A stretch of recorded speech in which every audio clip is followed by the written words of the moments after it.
Good morning, good morning. Hindi ako naka-walking. Bukas naman ako ulit mag-walking. Kasi umulan kanina, kaya, ano ba yan? Naka-charge itong CP ko, so hindi ko mamaya na tayo mag-continue. I-charge ko muna itong ko. Today is March 27, so, dito sa amin ay reading ng electricity every 27 of the month. So billing. So mag-antay ako, mamaya antayin ko. Kailangan ko yung tingnan kasi minsan yung nagre-reading ay hindi na sila pumunta doon sa parang na lang nila. Kaya babantayan ko siya mamaya mga between 9 or 10. Yung ganyan na mga oras siya dito. So, ngayon itong itong CP ko ay i-charge ko muna kasi nalulubat. Naka-charge siya, ayan. Na-charge ko. So, yun. See you later.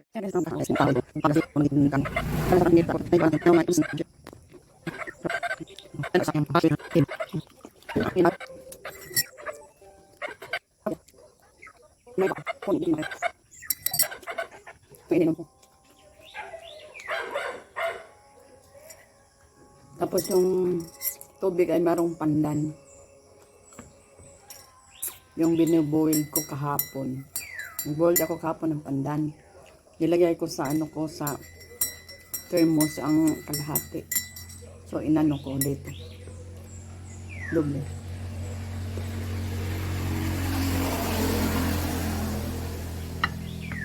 Tiyak pa naman. Mabango siya. Sarap nito.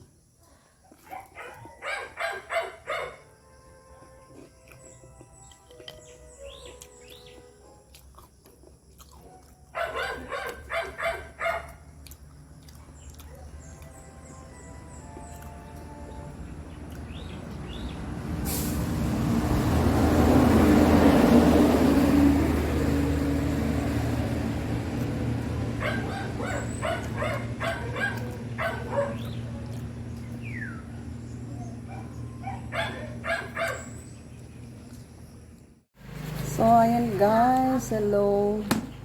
Dito tayo muli. Tapos na ako ng breakfast. Tapos na laba ako ng bedsheet ko at saka kumot. Tapos may binabad pa ako na bedsheet. So, kaya nagpahinga ako kasi dito yung mga bata.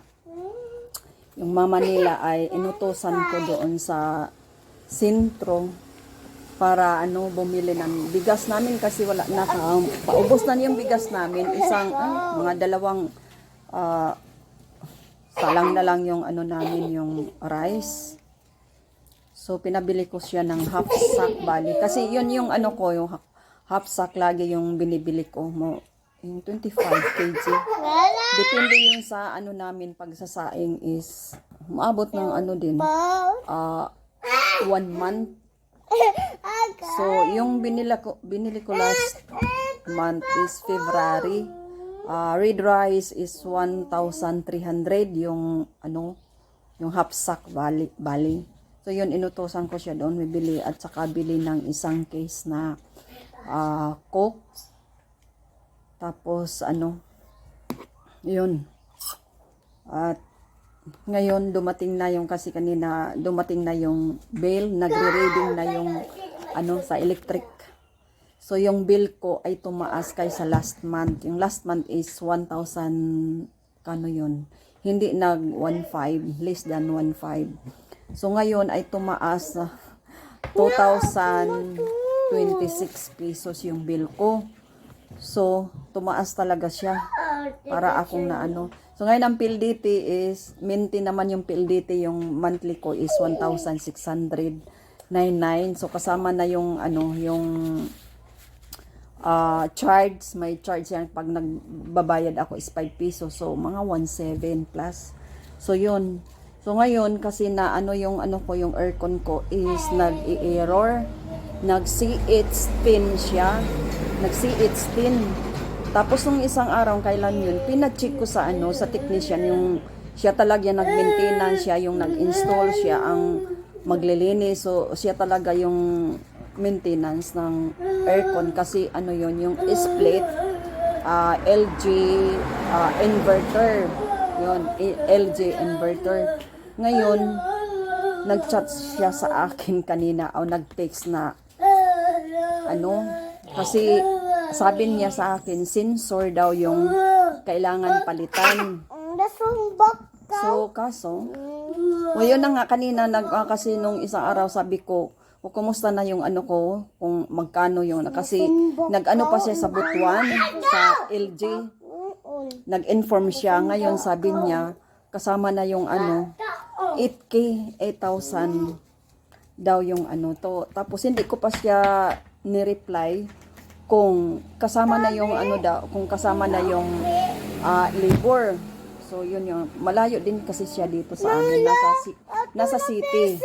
So kung mamasahe ako papunta doon is 100, back and forth is 200. So ganyan.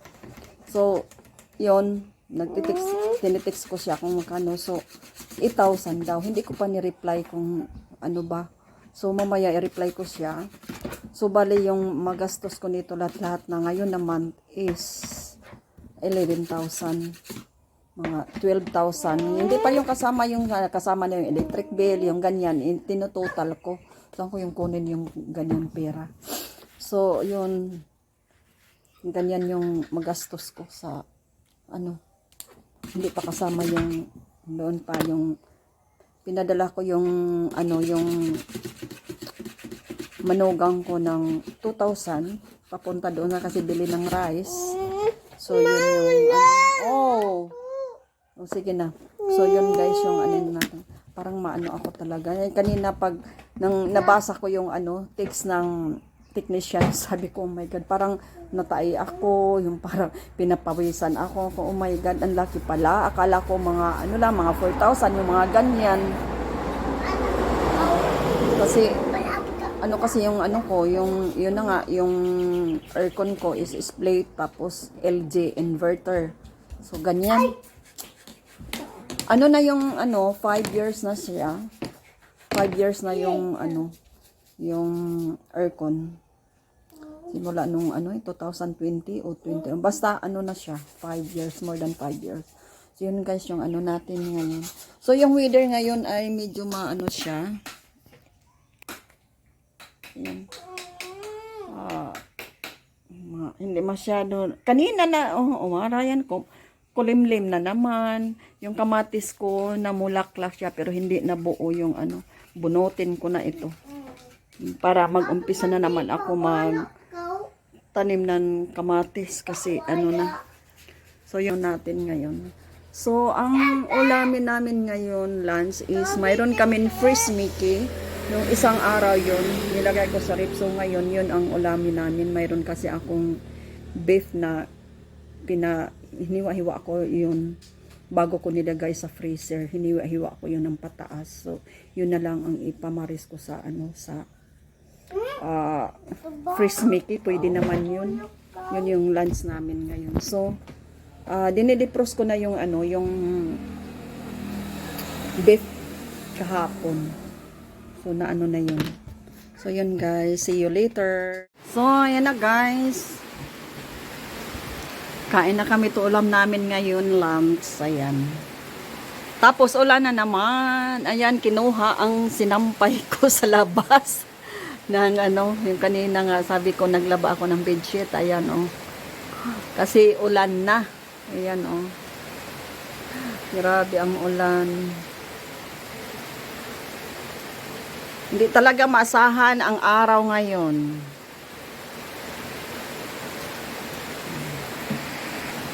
Ngayon, kain na tayo. Yan tayo ng fresh Mickey, tapos beef yung sahog natin.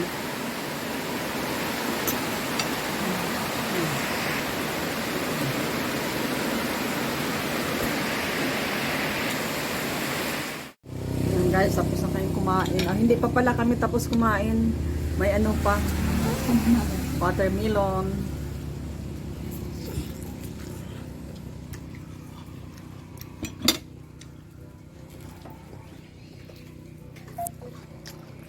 Like na. Kaya matakaw kumain ng watermelon. Wala amin yan.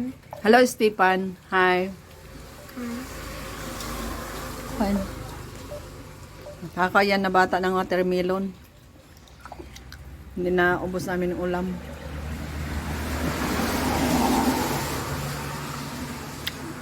Ulan pa rin.